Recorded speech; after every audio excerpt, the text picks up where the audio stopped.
মদিনার রাস্তা দিয়ে এক যুবক হেঁটে যাচ্ছে। দেখা হয়ে গেল হযরত ওমরের সঙ্গে। আল্লাহর বান্দা যখন চৌরাস্তার মধ্যখানে কান্না করতেছে, তার চোখ বাইয়া অবিরত পানি পড়তেছে। হযরত ওমর জবাব দিলেন, আল্লাহর বান্দারে, আল্লাহর গোলাম রে, কেন তুমি কান্না করো? কান্নার কি কারণ?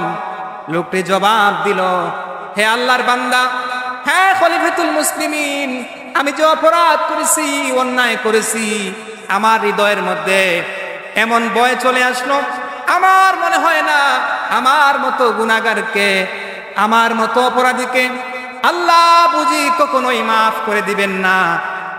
হযরত ওমর লোকটিকে বললেন, আল্লাহর গোলাম রে, বলো তো দেখি তুমি অপরাধ করেছো, কি তুমি গুনাহ করেছো, যেই অপরাধের কারণে তোমার হৃদয়ের মধ্যে কিয়ামতের ভয়, জাহান্নামের ভয় বারবার তোমাকে কাঁদায়?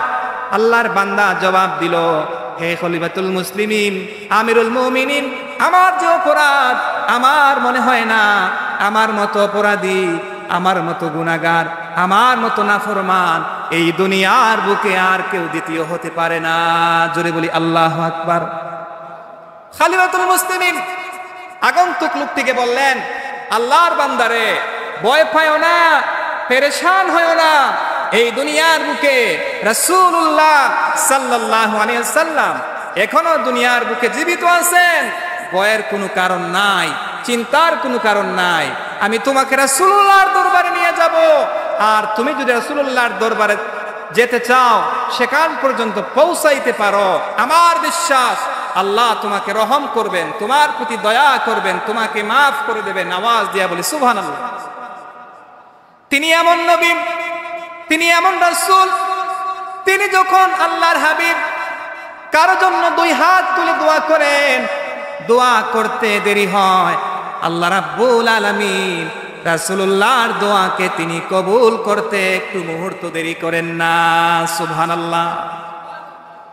হযরত ওমর লোকটিকে জবাব দিলেন, আল্লাহর বান্দারে, ভয় পাও না, চিন্তা করিও না, পেরেশান হয়ো না, চলো রাসূলুল্লাহর দরবারে, দেখি তোমার জন্য কি কোনো কিছু পথ বাহির হয়। রাসূলুল্লাহর দরবারে হযরত ওমর লোকটিকে নিয়ে গেলেন, আর লোকটিকে বললেন, আল্লাহর বান্দারে, তুমি বাহিরে অপেক্ষা করো, দেখি রাসূলুল্লাহ সাল্লাল্লাহু আলাইহি ওয়াসাল্লাম হুজরার মধ্যে কোন অবস্থায় আছেন। হযরত ওমর হুজরার মধ্যে গিয়া প্রবেশ করলেন, গিয়া সালাম দিলেন, আসসালাতু ওয়াসসালামু আলাইকা ইয়া রাসূলুল্লাহ, আসসালাতু ওয়াসসালামু আলাইকা ইয়া হাবিবাল্লাহ। তিনি প্রথমে সালাম দিলেন, কিন্তু আজ মুসলমান সালাম আগে দেয় না, সালামের অপেক্ষায় রয়ে যায়, ঠিক কিনা? মুসলমান সালাম দেয় না, সে সালামের অপেক্ষায় থাকে, ঠিক কিনা? যে সালাম দেয় তার মধ্যে অহংকার থাকে না, তকব্বুরি থাকে না। আর সমাজের মধ্যে এমনও মানুষ পাওয়া যায়, দেখবেন তার বাহাদুরি, তার বাড়ি গাড়ি ওঠাল সম্পদের বিনিময়ে সে কাউকে আর সালাম দিতেই চায় না। এমন গোলাম আছে না নাই? জোরে বলি, এমন বান্দা আছে না নাই? রাসূলুল্লাহর দরবারে হযরত ওমর ওই লোকটিকে নিয়ে গেলেন, আর বললেন, আল্লাহর বান্দারে, তুমি বাহিরে অপেক্ষা করো, দেখি রাসূলুল্লাহ সাল্লাল্লাহু আলাইহি সাল্লাম তিনি কোন অবস্থায় আছেন। হুজরার মধ্যে সালাম দিলেন, ঘরের মধ্যে গিয়া প্রবেশ করলেন, আর বললেন, ইয়া রাসূলুল্লাহ, ইয়া রাসূলুল্লাহ, ইয়া হাবিবাল্লাহ, ওগো আল্লাহর রাসূল, আপনার দরবারে এমন একজন মেহমান নিয়ে এসেছি, এমন আল্লাহর গোলাম বান্দা নিয়ে এসেছি, যার অপরাধ শোনার পরে, যার গুনাহ শোনার পরে আমি উমর কান্না না করে পারলাম না, আমি উমরের চক্ষু দিয়া অবিরত পানি ঝরতে লাগলো। জোরে বলি আল্লাহু আকবার। ওমর জবাব দিলেন, ওই বান্দার গুনাহ শোনার পরে আমার হৃদয়ের মধ্যে আমার চোখ বায়া বায়া পানি পড়লো, ভয় তৈরি হয়ে গেল, জানি না আল্লাহর বান্দার গুনাহ কি আল্লাহ মাফ করবেন। রাসূলুল্লাহ জবাব দিলেন, হ্যাঁ ওমর, আগন্তুক লোকটিকে আমার ঘরের মধ্যে নিয়ে আসো, কেন না সে হলো আমার মেহমান, সে হলো আমার মেহমান। রাসূলুল্লাহ ওই লোকটির চেহারা দিয়ে তাকালেন, তাকায়া তিনি দেখতে পারলেন লোকটি বড় ক্ষুধার্ত, তার পেটের মধ্যে খানা নাই, সে বড় ক্ষুধার্ত। তার চেহারা দিয়া তাকায়া তিনি বুঝতে পারলেন। লোকটিকে বলেন, আল্লাহর বান্দারে তুমি আগে খাবার খাও। লোকটিকে খাবার খাওয়ালেন। তারপরে বললেন, হ্যাঁ যুবক, হে আল্লাহর বান্দা, কেন তুমি কান্না করো? কান্নার কি কারণ? লোকটি জবাব দেয়, ইয়া রাসূলুল্লাহ, ইয়া হাবিবাল্লাহ, ওগো আল্লাহর রাসূল, আমি যে অপরাধ করেছি, অন্যায় করেছি, আমার মনে হয় না আমার মতো অপরাধী, আমার মতো গুনাহগার, আমার মতো নাফরমান এই দুনিয়ার বুকে দ্বিতীয় আর কেউ হতে পারে না। জোরে বলি আল্লাহু আকবার। ইমানদার বান্দা যখন অপরাধ করে, অন্যায় করে, তার হৃদয়ের মধ্যে মুহূর্তের মধ্যে যিনি ভয় ঢুকাইয়া দেন তিনি কে? আল্লাহ। জোরে বলি তিনি কে? আল্লাহ। আওয়াজ দিতে হবে, তিনি কে? আল্লাহ। তার হৃদয়ের মধ্যে ভয় ঢুকাইয়া দেন। কেন দেন? তার ইমানের পাওয়ার, তার হৃদয়ের মধ্যে, কলবের মধ্যে একটি নূর আছে। ওই নূর বান্দাকে গুনার কারণে, অপরাধের কারণে তাকে বারবার কাঁদায়, ঠিক না? লোকটি যখন কান্না করতেছে, তার চোখ বায়া বায়া অবিরত পানি পড়তেছে। রাসূলুল্লাহ সাল্লাল্লাহু আলাইহি ওয়াসাল্লাম লোকটিকে জবাব দিলেন, আল্লাহর বান্দারে, কি তুমি অপরাধ করেছো? কি তুমি গুনাহ করেছো? যেই গুনার কারণে, যেই অপরাধের কারণে তোমার চোখ বায়া বায়া পানি পড়তেছে। লোকটি জবাব দিল, ইয়া রাসূলুল্লাহ, আমার মনে হয় এই দুনিয়ার বুকে আমার চেয়ে অপরাধী, আমার চেয়ে গুনাহগার আর কেউ হতে পারে না। আমি যে অপরাধ করেছি আমার বড় ভয় লাগে, আমার বড় লজ্জা লাগে। কেমন করে নবী গো আমি আপনার দরবারে আমি আমার গুনাহটা কেমন করে প্রকাশিত করে দেই? সুবহানাল্লাহ। লোকে জবাব দিল, আমার ভয় লাগে, আমার বড় ভয় লাগে, বড় লজ্জা লাগে। নবী গো কেমন করে আমি আমার অপরাধটা, আমি জঘন্য গুনাহ করেছি, আমার ভয় লাগে, আমার লজ্জা লাগে, কেমন করে আমি আমার গুনাহটা আপনার সামনে প্রকাশিত করি?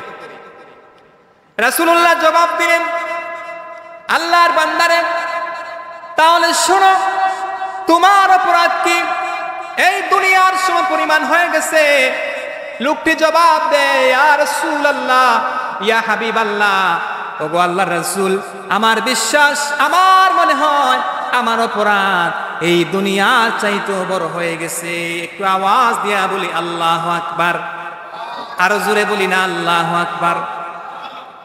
রাসূলুল্লাহ জবাব দিলেন, আল্লাহর বান্দারে, তাহলে শুনে নাও, তোমার অপরাধ, তোমার গুনাহ কি 7 আসমান পাড়ি দিয়া তার চেয়ে বড় হয়ে গেছে। এবার লোকটি জবাব দেয়, ইয়া রাসূলুল্লাহ, ইয়া হাবিবাল্লাহ, ওগো আল্লাহর নবী, আমার মনে হয়, আমার বিশ্বাস, এই দুনিয়া পাড়ি দিয়া, 7 আসমান পাড়ি দিয়া, 7 জমিন পাড়ি দিয়া আমার মনে হয় আমার অপরাধ তার চেয়েও বড় হয়ে গেছে। একটু আওয়াজ দিয়া বলি আল্লাহু আকবার। রাসূলুল্লাহ জবাব দিলেন, হে আল্লাহর গোলাম, হে আল্লাহর বান্দা, তাহলে শুনে নাও, তোমার গুনাহ কি, তোমার অপরাধ কি আল্লাহ রাব্বুল আলামিনের 7 আসমান 7 জমিন তার চেয়েও কি বড় হয়ে গেছে? লোকটি এবার জবাব দেয়, ইয়া রাসূলুল্লাহ, ইয়া হাবিবাল্লাহ, ওগো আল্লাহর রাসূল, আমার বিশ্বাস, আমার মনে হয় তার চেয়ে আমার অপরাধ তার চেয়ে বড় হয়ে গেছে। এবার নবীজি জবাব দিলেন, আল্লাহর বান্দারে, তাহলে শুনে নাও, তোমার অপরাধ, তোমার গুনাহ কি আল্লাহর আরশের চেয়েও বড় হয়ে গেছে। লোকটি জবাব দেয়, ইয়া রাসূলুল্লাহ, আমার বিশ্বাস, আমার মনে হয় তার চেয়েও বড় হয়ে গেছে।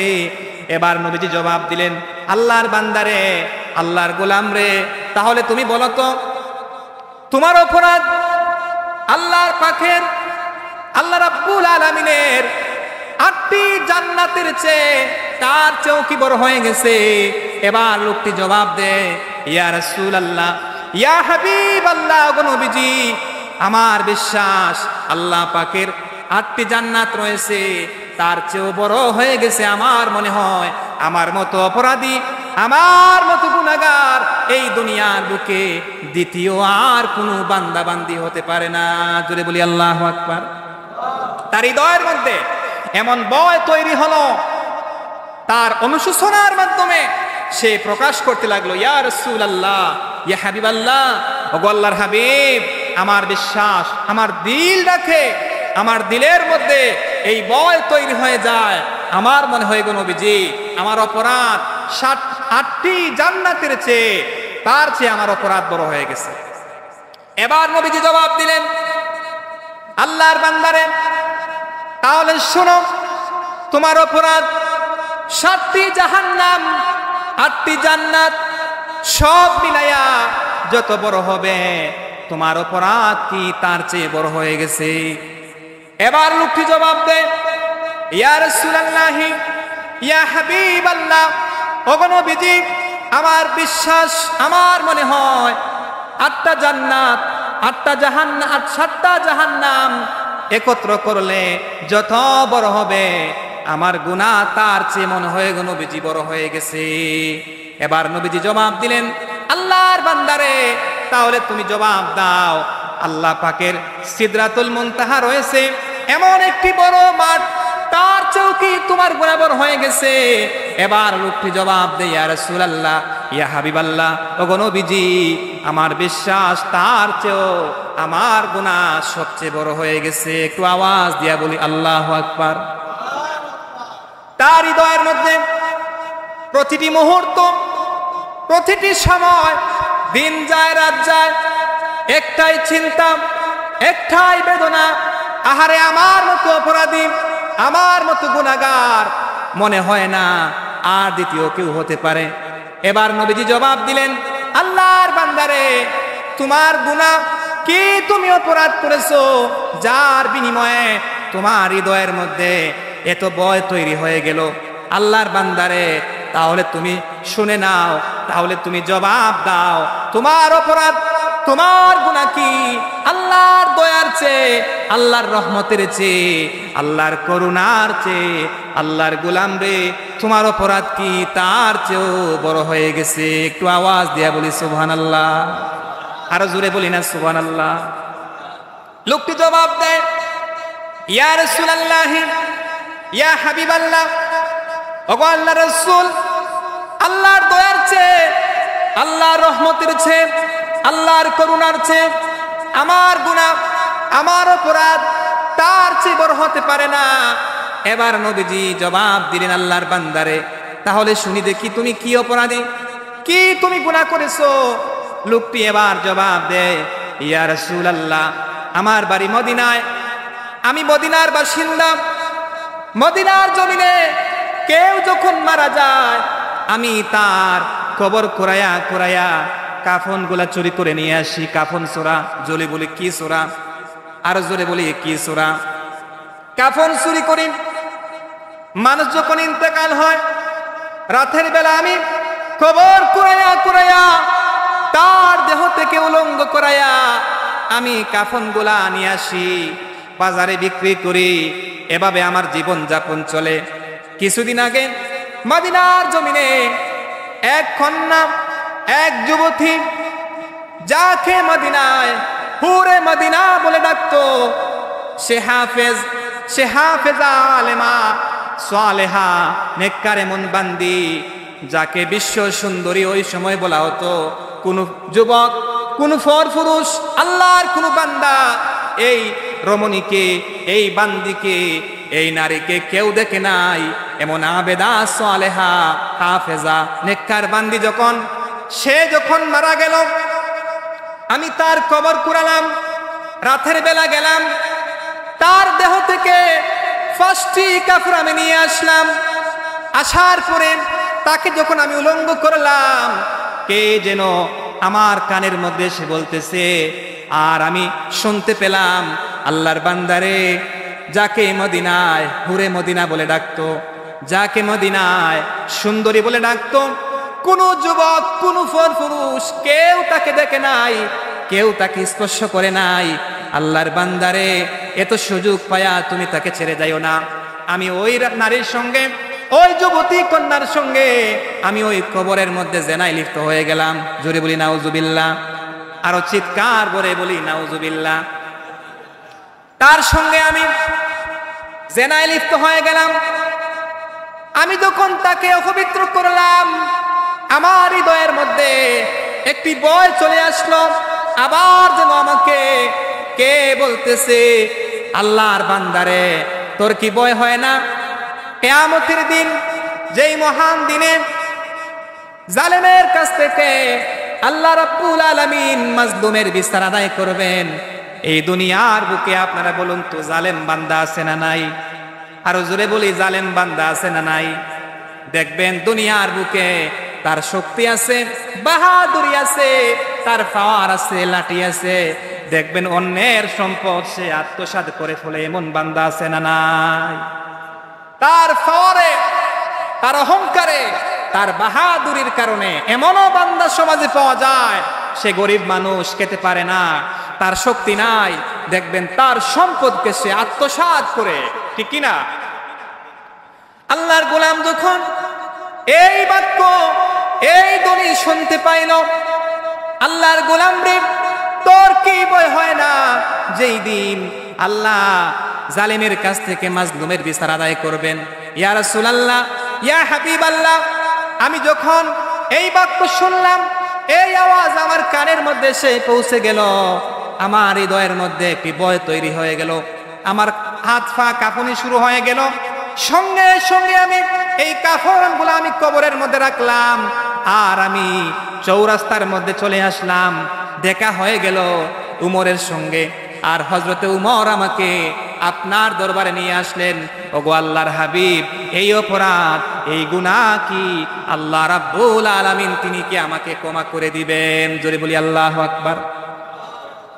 রাসূলুল্লাহ জবাব দিলেন, আল্লাহর বান্দারে, আমার ভয় লাগে, আমার বড় চিন্তা হয় যে বনি ইসরাইলের মুসা নবী তিনি যখন এক মাঠের মধ্যে গেলেন ৭২,০০০ উম্মত নিয়া আল্লাহর দরবারে দোয়া করলেন, সবাই ছিল নেককার, শুধু একজন ছিল জেনাকার, তার বিনিময়ে বৃষ্টি হলো না।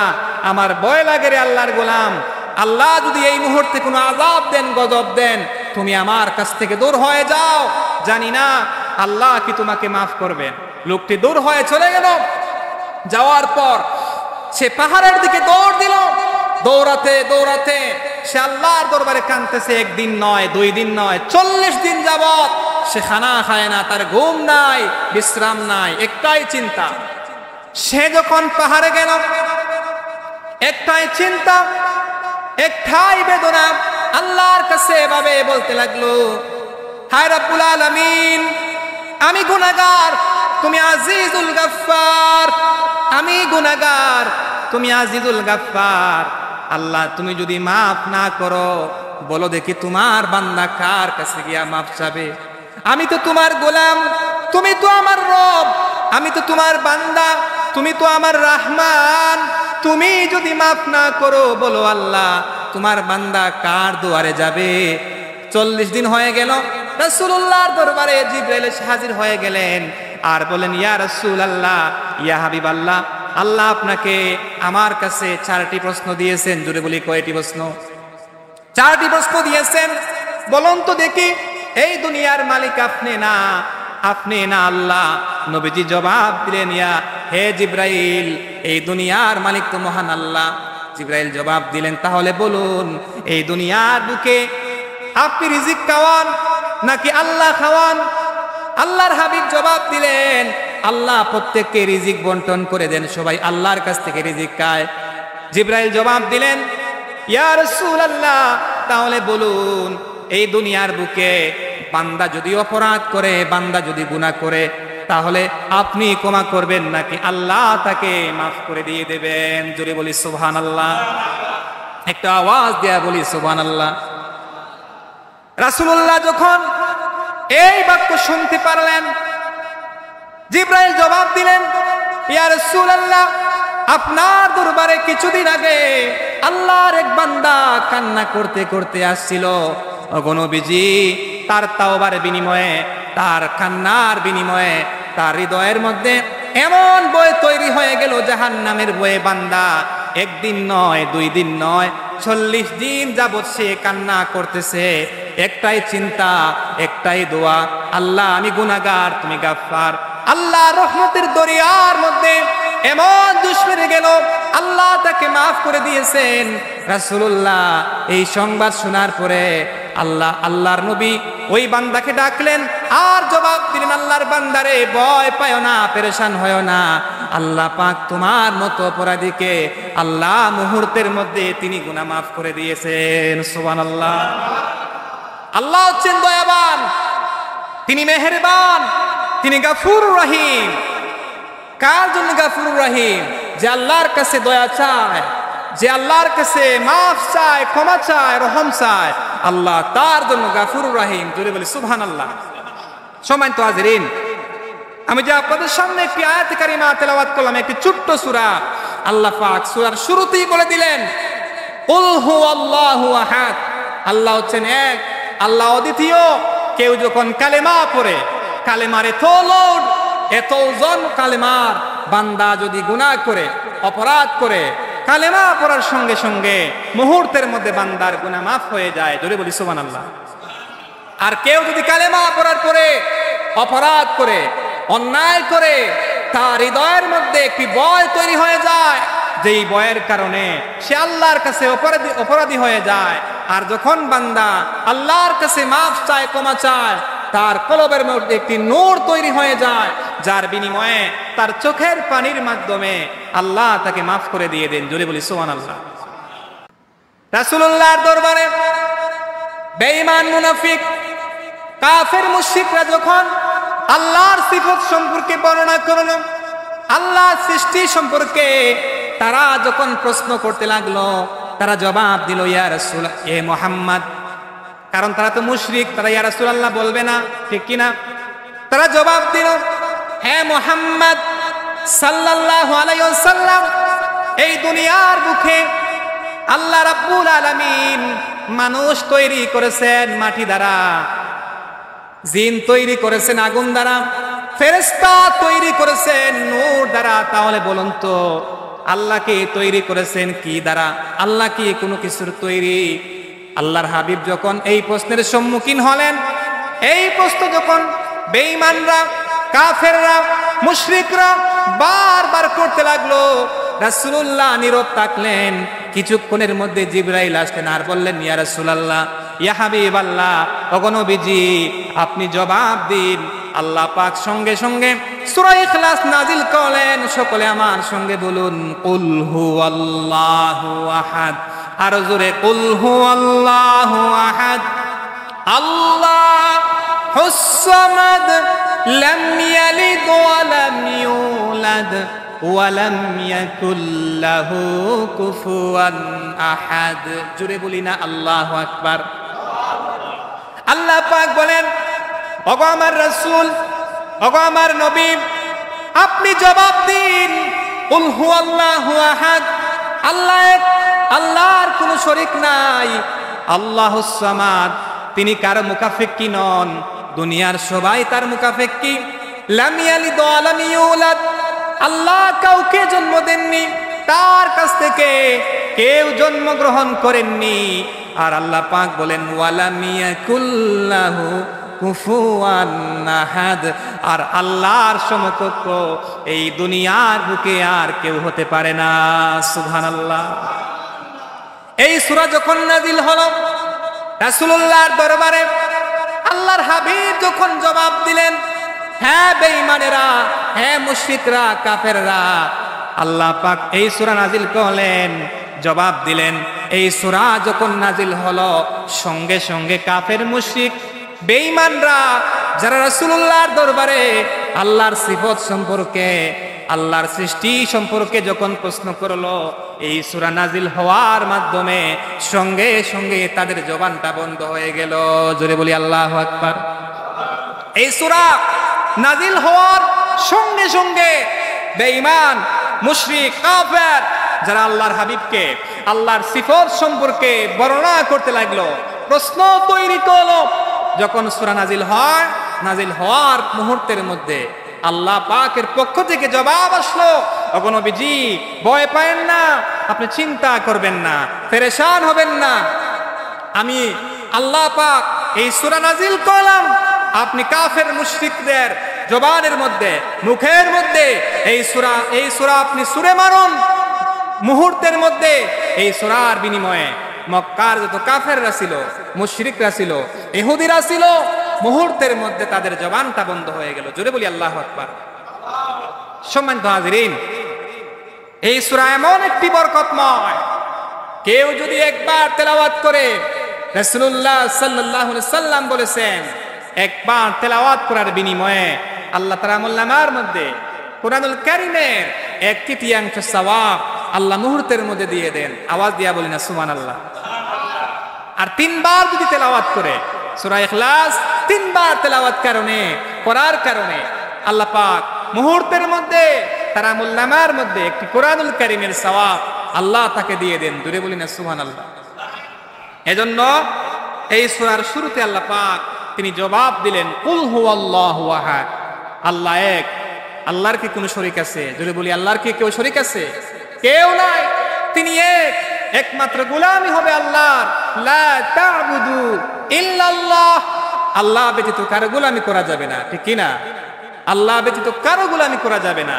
আর কেউ যখন আল্লাহ ব্যতীত কারো গোলামি করে সেটা হয়ে যায় শিরিক। আর শিরকু যুলমুন আযীম, আর শিরিক হচ্ছে মস্ত বড় জুলুম। শিরিকের মতো অপরাধ, শিরিকের মতো গুনাহ আল্লাহ কখনোই মাফ করবেন না। জোরে বলি নাউযুবিল্লাহ। রাসূলুল্লাহ যখন দ্বীনের দাওয়াত দিলেন, হযরত বেলাল একটি মুহূর্ত তিনি দেরি করলেন না, সঙ্গে সঙ্গে তিনি কালেমা পড়ে নিলেন, তিনি সাক্ষ্য দিলেন লা ইলাহা, সবাই বলি না লা ইলাহা ইল্লাল্লাহু মুহাম্মাদুর রাসূলুল্লাহ সাল্লাল্লাহু আলাইহি ওয়াসাল্লাম। হযরত বেলাল তিনি যখন কালেমা পড়লেন, ঈমান আনলেন, তিনি ছিলেন দাস, তিনি ছিলেন গোলাম, উমাইয়ার গোলাম। তার মুনিব যখন জানতে পারলো বেলাল কালেমা পড়ে ঈমান এনেছে, সে মুসলমান হয়ে গেছে, তার মুনিব সেই কালেমার দাওয়াত, কালেমা পড়ার কারণে তার হৃদয়ের মধ্যে একটি ভয় তৈরি হয়ে গেল। বেলাল কালেমা পড়েছে, তার রাগ চলে আসলো, তার গুসা চলে আসলো, আর জবাব দিল, বেলাল রে, শুনলাম তুমি নাকি কালেমা পড়ে ঈমান এনেছো। ও বেলাল, বেলাল জবাব দিল, হে আমার মুনিব, হে আমার মুনিব, শুধু কালেমা নয়, শুধু বয় নয়, শুধু আমি নীরবে নয়, আমি সাক্ষ্য দিলাম তোমার সঙ্গে, তোমার সামনে আমি আবার করে নিলাম, তুমি শুনে নাও, আশহাদু আল্লাহ ইলাহা ইল্লাল্লাহু ওয়া আশহাদু আন্না মুহাম্মাদান আবদুহু ওয়া রাসূলুহু। তিনি সাক্ষ্য দিলেন, হে আমার মুনিব, আমি তোমার সামনে আবার কালেমা পড়ে আমি আমার ঈমানের সাক্ষ্য দিয়ে দিলাম। সুবহানাল্লাহ। তিনি সাক্ষ্য দিলেন, আমি কালেমা পড়েছি, ঈমান এনেছি, আমার কোনো ভয় নাই, চিন্তা নাই। আমি যদি কালেমা পড়ার কারণে আমার শাস্তি হয়, আমার যদি আযাব হয়, আমার একটুকু ভয় নাই, কেননা আমি কালেমা পড়েছি। কারণ কালেমা যে পড়ে তার হৃদয়ের মধ্যে একটি নূর তৈরি হয়ে যায়। যিনি নূর দেন তিনি কে? আর জোরে বলি, তিনি কে? বেলাল যখন কালেমা পড়লো, ঈমান আনলো, উমাইয়া সে সহ্য করতে পারলো না, তার রাগ, তার গুসা চলে আসলো, আর জবাব দিল, বেলাল রে, তুমি জানো নি কালেমা পড়ার কারণে কি তোমার হতে পারে? তোমাকে ফাঁসির কাস্টে তোমাকে আযাব দেওয়া হবে। মরুভূমির প্রান্তরে বেলালকে যখন উমাইয়া বেলালকে পাথর দিয়া বুকের মধ্যে চাপা দিল, আর সে জবাব দিল, বেলাল রে, এখনো সময় আছে, তুই লাত উজ্জার প্রতি ঈমান আন, মুহাম্মদের কালেমা ছেড়ে দে। তিনি একটাই জবাব দিলেন, আহাদ আহাদ। জোরে বলি, কুল হুয়াল্লাহু আহাদ, আল্লাহ এক, আল্লাহর কোনো শরীক নাই। উমাইয়া যখন বেলালের জবান থেকে কালেমার আওয়াজ যখন বারবার চলে আসে, সে সহ্য করতে পারল না, তার আযাব, তার শাস্তি আরো দ্বিগুণ বাড়াইয়া দিল। সে জবাব দিল, হে বেলাল, তুমি জানো নি এই মুহূর্তে তোমাকে কি করা হবে? চাবুক দিয়া তার পিঠের মধ্যে দেহের মধ্যে নির্যাতন শুরু করলো। আর বেলালকে জবাব দিল, হে বেলাল, এখনো সময় আছে, তুমি লাত উজ্জার প্রতি ঈমান আনো, মুহাম্মাদের কালেমা ছেড়ে দাও। বেলাল একটাই জবাব দিলেন, হে আমার মুনিব, আমার জীবন যদি চলেও যায়, আমি কালেমা থেকে একটি মুহূর্তের জন্য আমি বিমুখ হতে পারবো না। সুবহানাল্লাহ। বেলালের কালেমার পাওয়ার, কালেমার কারণে আল্লাহ পাক তার হৃদয়ের মধ্যে একটি নূর দিলেন, যে নূরের পাওয়ারে দুনিয়ার সব শাস্তি সে ভোগ করবে, মেনে নিবে, কিন্তু জবান থেকে, হৃদয় থেকে সে কালেমা ছাড়তে পারবে না। জোরে বলি না সুবহানাল্লাহ। উমাইয়া জবাব দিল, হ্যাঁ বেলাল, এখনো সময় আছে, লাত উজ্জার প্রতি ঈমান আনো, মুহাম্মাদের কালেমা ছেড়ে দাও। বেলালকে পাগলা উটের পায়ের মধ্যে রশি বেঁধে দিয়া মক্কার অলিতে গলিতে বেলালকে যখন টানা হেঁচড়ে করে মরুভূমি দিয়া নিয়ে যায়, বেলালের দেহ থেকে রক্ত ঝরে পড়তেছে। বেলাল একটাই জবাব দেন, আহাদ আহাদ। উমাইয়া যখন এই কালেমার আওয়াজ সহ্য করতে পারল না, তার আযাব যত দিন যায় সে বাড়াতে থাকে। রাস্তা দিয়ে হেঁটে যাচ্ছেন আবু বকর, জবাব দিলেন, হে উমাইয়া, তোমাদের একজন ধর্মের আমার কাছে গোলাম রয়েছে, দাস রয়েছে, তার বিনিময়ে আমার বেলালকে তুমি আমাকে আজাদ করে দাও। যদি রে উমাইয়া, তুমি যদি স্বর্ণ মুদ্রা চাও তাহলে আমি তোমাকে দেব, আর তার বিনিময়ে বেলালকে তুমি মুক্ত করে দিয়ে দাও। সুবহানাল্লাহ। রাসূলুল্লাহর দরবারে সেই সংবাদ পৌঁছায় গেল। রাসূলুল্লাহ জবাব দিলেন, হে আবু বকর, আমাকেও তুমি শরীক রাখো, আমার কাছ থেকে কিছু তুমি স্বর্ণ মুদ্রা নিয়ে যাও, কিছু দিনার নিয়ে যাও।